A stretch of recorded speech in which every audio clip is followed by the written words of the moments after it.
चांद रहेगा, जब तक सूरज चांद रहेगा, अमृतकाल चल रहा है। जैसे मंथन के टाइम पे कहते हैं ना कि अमृत आया तो विष भी निकला था, तो अमृत तो शायद चंद लोगों को सम्मानी अडानी के हाथ में रह गया है, पर आज भी जो विष है इस अमृतकाल का वो देश की बहुसंख्यक मजदूर दलित पिछड़े समुदाय से आने वाली जनता पी रही है। आज भी इंद्र मेघवाल को किसी का पानी पे अपर ऊंची जाति के पानी पे हाथ लगाने के लिए मार दिया जाता है उसके शिक्षक द्वारा। आज भी हाथरस में जब रेप होता है, आज भी जब दिल्ली में कहीं दिल्ली छावनी में, कहीं रंजीत नगर में, अलग अलग इलाकों में जब रेप होता है तो उसकी कोई कार्रवाई नहीं होती है। हाथरस में वहाँ एक लड़की को उसके परिवार की इच्छा के बगैर उसका रेप होता है, हत्या होती है, उसके बाद उसको जला दिया जाता है बिना परिवारजनों की इच्छा मंजूरी के, ना ही कोई कार्रवाई होती है। उसके जो अपराधी हैं इसी देश में उनको रिहा कर दिया जाता है, या उनके जो चार्जेस हैं जो एक दो लोगों पे लगे हैं वो बहुत ही डाइल्यूटेड चार्जेस लगा दिए जाते हैं। SC/ST एक्ट लगा के उन पर रेप मर्डर का केस भी नहीं लगता। समाज जब आप कलम उठाते तो कलम छीन के आपको झाड़ू थमा देता है, तो क्या होता है? आप कलम उठाइए, पर कलम उठा के करेगा क्या जब इंसान को स्कूलों तक जाने का मौका नहीं मिलेगा, स्कूल लोगों को नौकरी तक जाने का नहीं मौका मिलेगा, तो इंसान मजबूर होके जो शोषण वाला काम है जिसमें उसे 8,000 रुपये महीना, 10,000 रुपये महीना, 15,000 रुपये महीना वेतन मिलता है, जो मिनिमम वेज के तहत आता है, न्यूनतम मजदूरी है, जिसमें इंसान का इस महंगाई के ज़माने में काम कुछ भी नहीं हो सकता। वो बच्चों की फीस कैसे बढ़े, वो अस्पताल की फीस कैसे बढ़े?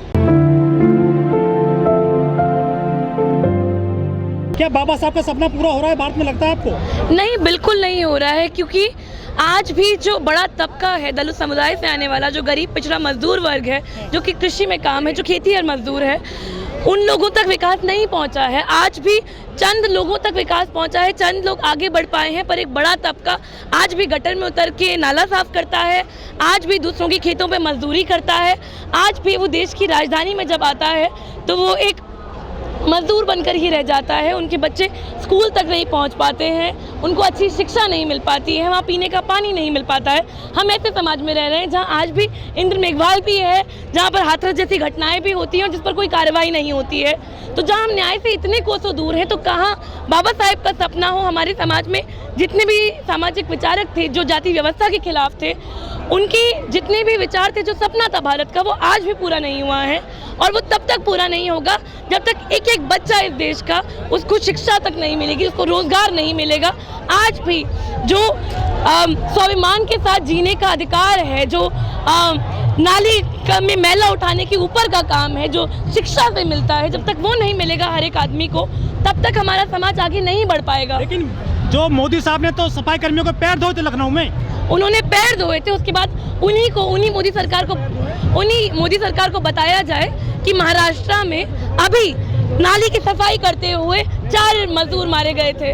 आज भी अगर आप दिल्ली में जाएंगे तो बहुत लोगों से आप पूछेंगे ना कि कोई आदमी नाला साफ कर रहा है, तो उसको ये तक नहीं पता होगा गैर कानूनी है, क्योंकि इतनी आम बात है कि हमें पता ही नहीं होता कि हमारे देश में 1980 के दशक में कानून आ चुका था कि कोई भी आदमी हाथ से मैला नहीं उठाएगा।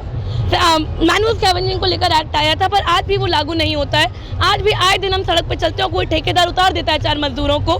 2019-20 में खबर आई थी कि एक आदमी से अंगूठा लगवाया गया था, हस्ताक्षर कराया गया था, ये बोल के कि वो अपनी इच्छा से नाले में उतर रहा है। तब ये मोदी सरकार को पता नहीं चलता है, मोदी सरकार का कोई आदमी क्या उतरेगा नाले में? मशीनें इतनी सस्ती आती हैं, पर कितनी दुख की बात है कि आज भी हमारे देश में मजदूरों का श्रम इतना सस्ता है कि हम 2 मशीनें नहीं लगा पाते हैं। ये किसका आज़ादी है? आज़ादी जब भगत सिंह गए थे इस देश में तो वो एक बात कह के गए थे कि आज़ादी आएगी और आज़ादी गोरे अंग्रेजों से छूट के भूरे अंग्रेजों के हाथ में आ जाएगी।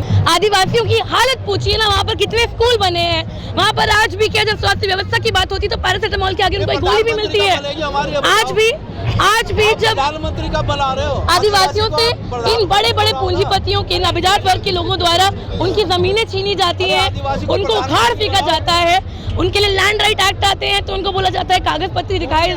कहाँ से होगा उन लोगों पे, ये नहीं सोचा जाता है।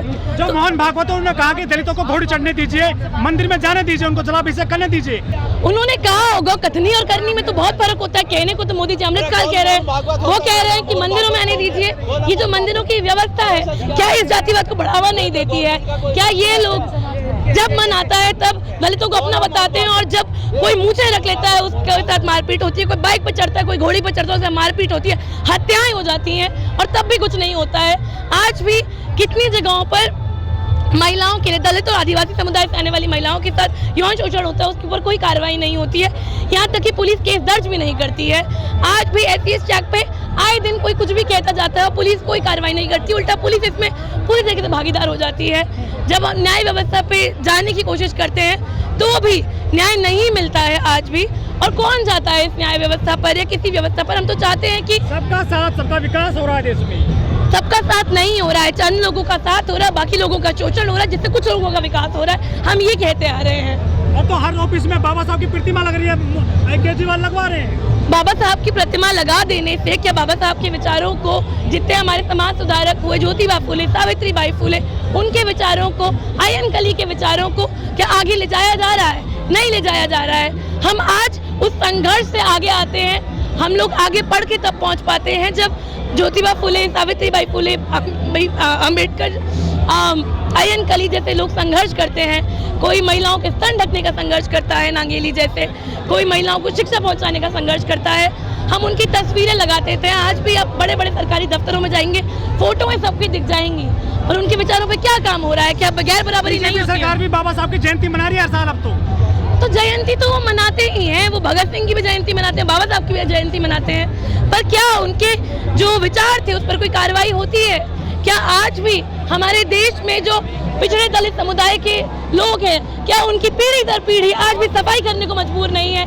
क्या हमारे मोहल्लों में जो वाल्मीकि समुदाय से लोग आते हैं, अलग अलग कॉलेजों में सफाई कर्मचारी लगते हैं, वो वाल्मीकि समुदाय से नहीं आते हैं? क्या उनको ठेके पे रखा नहीं जाता है? आज भी ठेकाकरण होता है, उन लोगों की नौकरियां पक्की नहीं होती हैं। हम किस विकास की बात कर रहे हैं इस देश में? कह रहे हैं कि दलित आदमी आजादी नहीं मिली है 76 साल बाद भी। नहीं मिली है आज़ादी इस देश में। दलितों को, पिछड़े आदिवासी समुदायों में किसी को भी आज़ादी नहीं मिल पाई है, और वो आज़ादी तब तक नहीं मिलेगी जब तक हम चंद लोगों से आगे बढ़कर ये नहीं देखेंगे कि हर बच्चे के लिए इस देश में स्कूल हो, हर बच्चे को आगे हाई एजुकेशन तक पहुंचने का मौका मिले पूरी तरीके से, हर इंसान को रोजगार मिले, और रोजगार के नाम पर ये नहीं कि उनको बोला जाए सफाई कर्मचारी की वैकेंसी है।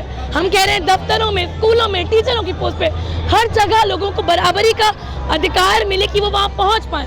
आज भी होता है ये जाति ऊपर से बहुत ही बाहरी तौर पर ऐसे दिखती नहीं है कि हम भेदभाव कर रहे हैं। कई बार तो ये तो बाहरी तौर से दिख रहा है कि आप वाल्मीकि ऐसे नहीं दिया। आए दिन आप अपना नाम बताते हो और आपको नाम से ही आपकी जात पहचान ली जाती है और आपके साथ भेदभाव हो जाता है। कितने सारे लोग हैं इस देश में जो एक तो गरीब हैं, ऊपर से दलित समुदाय से आते हैं, जिसके कारण उनके साथ दोहरा शोषण होता है कि उनको आगे बढ़ने से रोका जाता है। समाज में कदम कदम पर उनको रोका जाता है, कदम कदम पे उनके साथ उत्पीड़न होता है, उनको निकाल दिया जाता है, उनके साथ जाति सूचक गाली दी जाती है उनको। अभी हमारे सफाई कर्मचारियों ने जब अम्बेडकर यूनिवर्सिटी में और Indira Gandhi national technical university में जब संघर्ष किया तो वहाँ पर भी ठेके की दिक्कतें आ रही थी। ठेके पे रखा जाता था, नया ठेका लॉन्च हो जाता था, नए लोगों को रख दिया जाता था, लोगों की नौकरियाँ चली जाती थी। हम उस देश में रहते हैं जहाँ पर जो न्यूनतम है, ये देश की राजधानी है, जहाँ करीब 16,600 रुपये का न्यूनतम जारी रखा जाता है। आज भी हमारे देश में मजदूरों को न्यूनतम से कई गुना कम मिलता है, महिलाओं को और भी कम मिलता है। अलीगढ़ में घटना सामने आई है, ओजोन सोसाइटी है रेजिडेंशियल, वहाँ दलितों ने बाबा साहब की जयंती मनाने का प्रोग्राम कराया था और परमिशन ली थी, लेकिन मनुवादियों ने कहा कि हम आपको जयंती नहीं मनन देंगे, परमिशन कैंसिल कर दी गई। तो हम आप अपने ही सवाल का खुद जवाब दे रहे हैं सर। कौन लोग हैं ये वही लोग हैं जो मनुवादी हैं, जो ब्राह्मणवाद में विश्वास करते हैं, और हमारी जो ये सत्ता है, जो सरकार है, वो भी इसी को बढ़ावा देती है, क्योंकि वो कार्रवाई नहीं करती है जब इस तरीके का भेदभाव हो। जब साफ साफ लिखा गया है कि ये गैर कानूनी है, जाति सूचक बातें बोलना, सफाई का काम कराना, ये सारी चीजें जिन पर आप पे बड़ी कड़ी कार्रवाई हो सकती है, पर कोई संज्ञान में भी नहीं लेता इन मामलों को। जब रजिस्टर ही नहीं होते मामले तो उन पर कार्रवाई कैसे हो? जब कार्रवाई नहीं होगी तो आगे न्याय व्यवस्था करेगी क्या? तो हमें लड़ने की जरूरत है, संघर्ष में आगे आने की जरूरत है, जब तक कि हम एक समानता पे आधारित एक बराबरी का समाज ना बना पाए।